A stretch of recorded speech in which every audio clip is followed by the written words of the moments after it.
The king's return years have passed since the fall of the Golden Circle. Eggsy, now a seasoned Kingsman agent, runs missions alongside his mentor, Harry Hart. He's married to Princess Tilda and has settled into royal life, reluctantly attending banquets instead of brawls. But during a royal gala, a mysterious explosion rocks Buckingham Palace. A cryptic insignia carved into the wall reads, "The blue blood will rise." A royal assassination attempt. The king narrowly survives an assassination attempt, but several members of parliament are killed. MI6 and Kingsman both begin investigations, but someone leaks classified files to the media, blaming Kingsman. Eggsy is forced to go underground as the agency is accused of treason. The culprit leaves behind a calling card, a sapphire-encrusted crest resembling an ancient royal family seal. Harry suspects a hidden order connected to Britain's aristocracy, the shadow of nobility Harry. And Eggsy discovered that a secret group known as the Blue Blood Society seeks to restore the purity of the crown. They believe Britain's leadership has been tainted by commoners, and they want to reset the monarchy. The group's rumored leader, Lord Sterling Cavendish, a billionaire philanthropist with old money roots and a sinister charm. Publicly, he's a humanitarian. Privately, he funds mercenaries and rogue genetic labs. Their goal, create a new world elite descended only from true royal bloodlines. The fall of Kingsman, the Blue Blood Society launches coordinated attacks on Kingsman's safe houses. Merlin's successors are wiped out, and the tailor shop is destroyed once again. Eggsy, Harry, and Roxy barely escape with the encrypted Royal Gene Project files. Cavendish publicly declares Kingsman a terrorist organization. The government freezes their assets, and the world believes the Kingsmen have gone rogue. The alliance of the crown desperate, Eggsy turns to Princess Tilda and her father, King Eric of Sweden. They provide refuge and intelligence on similar attacks across Europe. Tilda reveals that several monarchs have been targeted, and others have mysteriously vanished. The Blue Blood Society seems to be kidnapping royals, not killing them. Their purpose? To extract a rare genetic marker believed to define true nobility. The American connection, Harry contacts statesmen in Kentucky for help. Champ, Jeff Bridges, sends agents Whiskey 2 and Tequila to aid them. Together, they uncover a link between Cavendish's tech empire and a new genetic database spreading worldwide. Every DNA test company, every blood donation, secretly feeding data to the Blue Blood Project. Whiskey calls it the biggest eugenics scam in history. Roxy's resurrection Eggsy is stunned when Roxy, thought to be dead since the Golden Circle, resurfaces. She was saved by a rogue statesman medic and has been hunting Blue Blood operatives ever since. Roxy reveals Cavendish's real plan, to unleash a biovirus that sterilizes anyone without the royal gene. Only those descended from his approved bloodlines would survive the next generation. She vows to finish the job Merlin started. A visit to Oxford, the team infiltrates Oxford University, where Cavendish funds a front research lab. Eggsy goes undercover as a visiting lecturer, while Harry plays the role of a wealthy donor. They discover a secret underground facility filled with preserved royal DNA samples, from monarchs, nobles, even celebrities. A chilling mural on the wall reads, "The world must kneel before its true kings." Before they can escape, security captures Harry. The interrogation of a gentleman, Harry is brought before Cavendish, who treats him like an honored guest. Over fine wine, Cavendish explains his philosophy. Monarchy without purity is mockery. He knows everything about Kingsman's origins, even the first duke who founded it. Cavendish claims to be his descendant, making him the true heir to Kingsman's legacy. Harry refuses to join, declaring, "A true gentleman serves all, not a chosen few."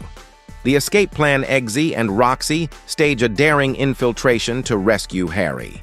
Using disguised umbrellas and sonic cufflinks, they create chaos in the compound. Whiskey takes out guards while Tequila pilots a helicopter through an exploding clock tower. Harry rejoins them, wounded but alive with stolen intel in hand. The data reveals that the virus launch site is located in London, beneath Buckingham Palace. Return to London. The team returns to their fallen homeland, operating from the ruins of the Kingsman tailor shop. Harry delivers a rallying speech.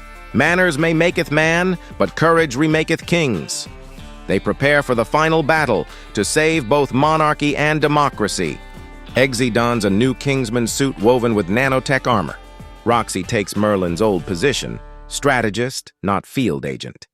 The coronation-trapped Cavendish hosts a televised Royal Unity Gala to honor surviving monarchs.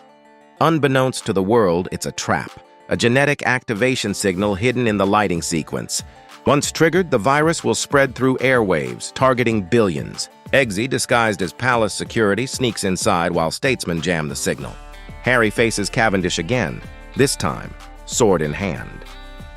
The duel of bloodlines Cavendish reveals he's wearing a genetically enhanced suit powered by nanobots, giving him superhuman reflexes. The duel becomes brutal. Blade against umbrella, old nobility against new morality. Eggsy rushes in to help, but Cavendish impales Harry with his sword. Harry still manages a final headbutt, activating his watch's EMP pulse. The blast disables Cavendish's armor, but the virus begins counting down. The gentleman's choice, Eggsy, races to the control chamber. Faced with two options, deactivate the virus but destroy all royal DNA samples, or save the royals but let the virus spread partially. He hesitates. Tilda and her family could die if he chooses wrong. Harry, bleeding out, tells him, being a gentleman means doing right. Not easy. Eggsy destroys the DNA archive, sacrificing centuries of royal history to save billions. The fall of the blue blood. The palace erupts in chaos as the virus core melts down. Roxy and statesman agents evacuate civilians. Cavendish, burned but alive, tries to escape in a helicopter. Eggsy uses a grappling umbrella to hook the tail rotor, crashing it into the Thames. London watches live as the self-proclaimed King of Kings drowns beneath the royal waters. The final farewell, Harry dies in Eggsy's arms on the palace floor. He tells him, "You've made me proud, son. Keep the manners. Lose the guilt." Eggsy places Harry's Kingsman ring on his own finger, completing the cycle. The sun rises over London as emergency sirens fade. Tilda embraces Eggsy, both mourning and hopeful. The rebirth of Kingsman months later, Kingsman is rebuilt, smaller, leaner, stronger. Roxy is appointed Arthur, and Eggsy becomes Galahad too. They recruit new agents, diverse, modern, and fearless. The tailor shop reopens quietly on Savile Row, as if nothing ever happened. A small plaque reads, "In memory of a gentleman." The statesman, partnership champ, and whiskey visit London, proposing a permanent alliance between Kingsman and statesmen. Together, they establish the Round Table Initiative, a global network of independent spies. Roxy jokes that it's MI7 for people with better suits. Eggsy raises a glass. To good whiskey and great company. The camera pans to a hidden monitor showing surviving blue blood agents fleeing to Geneva. The next threat, in a post-credits sequence, a man in a velvet suit examines Cavendish's recovered files. He speaks with a posh accent. Purity was a foolish obsession. Power, however, that's eternal. He seals the files in a vault labeled Camelot Protocol. A computer voice responds, "Project Morgana, activated." The Kingsman logo fades in, forming a blue crown. Kingsman will return back in Savile Row. Eggsy and Tilda walk with their newborn baby. He looks at the sky, thunder rumbling softly, a nod to Harry's favorite weather. As he adjusts his tie, he whispers, "Let's make the world a bit more polite." A new recruit enters the tailor shop, nervous but eager. The tailor smiles. "Welcome to Kingsman, my dear. Manners maketh the future."